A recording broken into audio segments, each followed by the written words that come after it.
If you choose GPGL, you may want to set the step size. Step size is another word for resolution. To get to that menu, press the menu key. Press the up arrow key for I/F, and then press the 4 key for step size. In this menu there are 4 choices. The choice we want is 1016.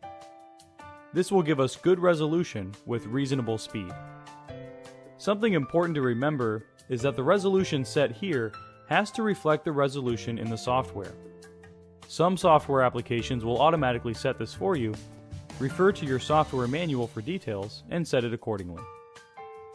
Once again, press Enter to accept the change. Press the left arrow key and then press Menu.